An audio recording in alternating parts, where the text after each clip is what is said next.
जो कहती है कि शक्ति ही अधिकार है, मतलब माइट इज राइट।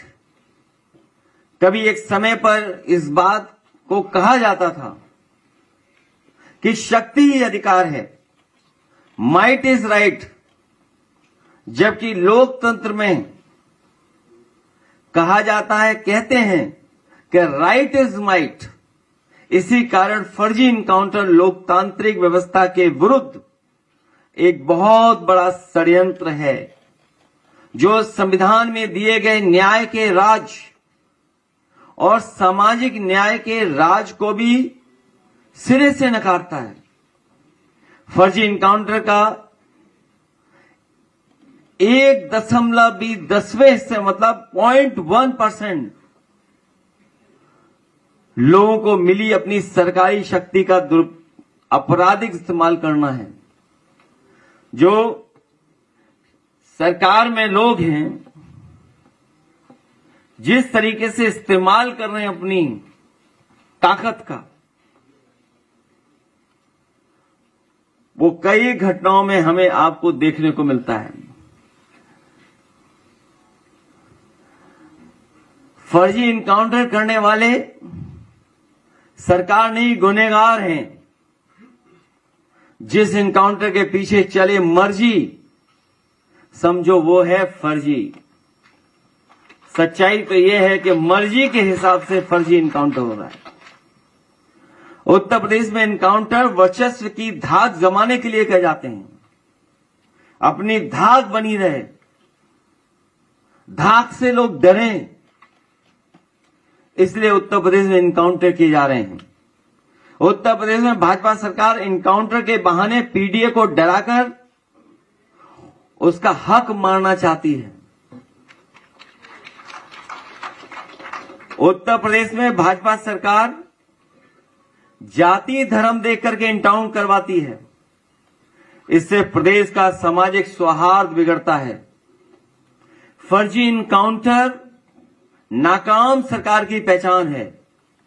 जो सरकार नाकाम हो जाती है, वो फर्जी इनकाउंटर का रास्ता अपनाती है।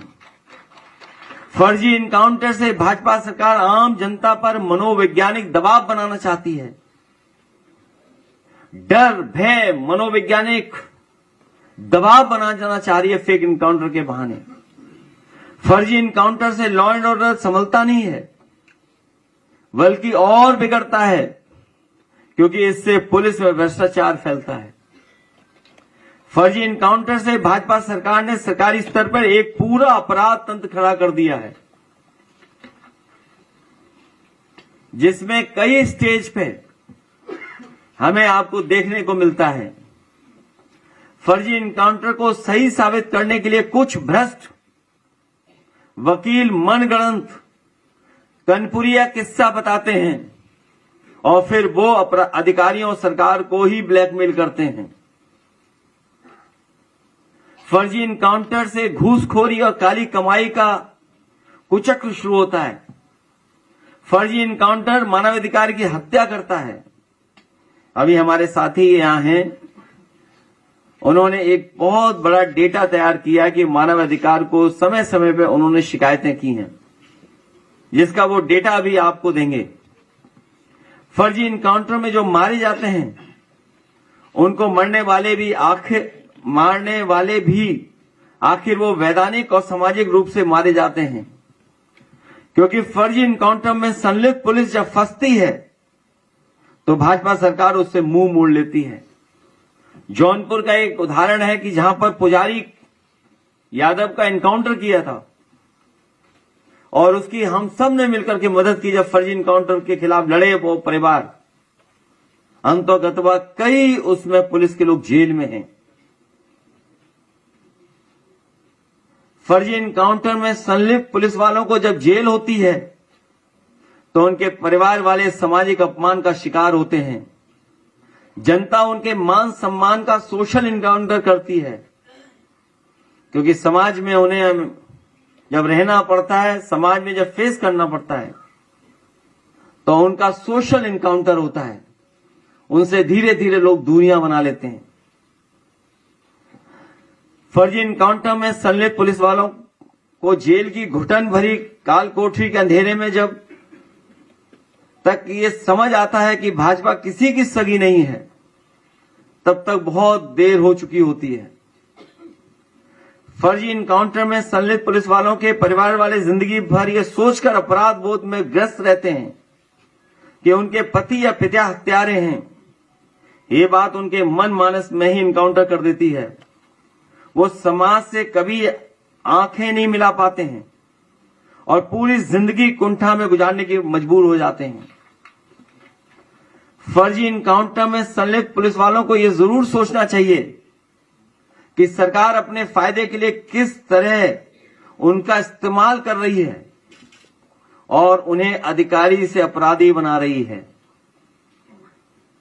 फर्जी इनकाउंटर में संलिप्त पुलिस वालों को भी यह मालूम होता है कि वो गैर कानूनी तरीके से किसी की हत्या कर रहे हैं, इसलिए वो अक्सर आत्मग्लानि के शिकार होकर शराब आदि का सहारा लेकर अपना जीवन बर्बाद कर लेते हैं, क्योंकि हत्या करते समय का दृश्य हमेशा उसका पीछा करता है। ऐसे फर्जी इनकाउंटर करने वाले कई पुलिसकर्मी मानसिक रोगी तक बन जाते हैं।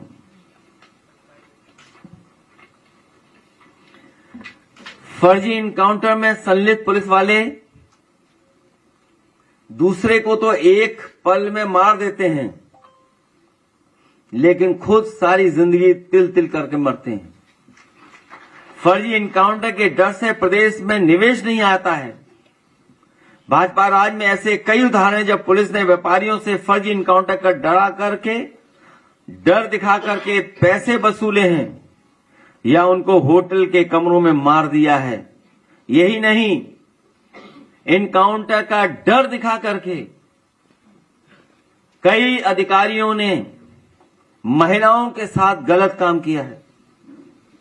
कासगंज का एक उदाहरण है, जहां पर एक अधिकारियों ने उसके पति का फर्जी इनकाउंटर और झूठे मुकदमे में जेल भेजने के डरा करके उस महिला के साथ बहुत कुछ गलत काम किया। यहां तक कि उस महिला उसके पति को पुलिस के अधिकारियों के माध्यम से और लखनऊ में बैठे बड़े अधिकारियों के माध्यम से डराया धमकाया गया, जान लेने की धमकी दी गई, कई बार उस पर अटैक हुआ। लेकिन मैं बहादुर महिला को बधाई देता हूं कि उसने परवाह नहीं की। उसके पति को भी बधाई देते हैं कि वो झुके नहीं सरकार के सामने और अंतोगतवा वो जेल गए। वो अधिकारी आज भी जेल में है। वो फर्जी इनकाउंटर के डर से प्रदेश में निवेश नहीं आता है, मैं बता चुका हूं। फर्जी इनकाउंटर से प्रदेश की साफ सुथरी छवि धूमिल होती है, लोगों के अंदर डर पैदा होता है।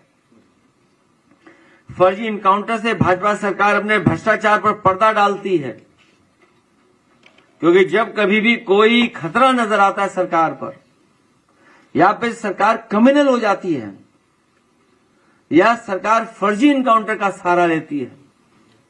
फर्जी इनकाउंटर भाजपा सरकार की नाइंसाफी, जुल्म और जाति का सबसे घिनौना रूप है। फर्जी इनकाउंटर के जरिए भाजपा सरकार सियासी साजिश करती है, लोगों को डराती है, धमकाती है, चुनाव तक में डर का सहारा लेती है। भाजपा सरकार के फर्जी इनकाउंटर का एक बेहद निंदनीय पहलू यह भी है कि भाजपा सरकार इससे अपने समर्थकों को खुश करती है, लेकिन साथ ही अपने समर्थकों को वो मानसिक रूप से हिंसक भी बनाती है और नफरत के जहर से भरकर उनका मानसिक शोषण अपनी राजनीतिक सत्ता बनाए रखने के लिए करती है। भाजपा अपनों को ही डसती है।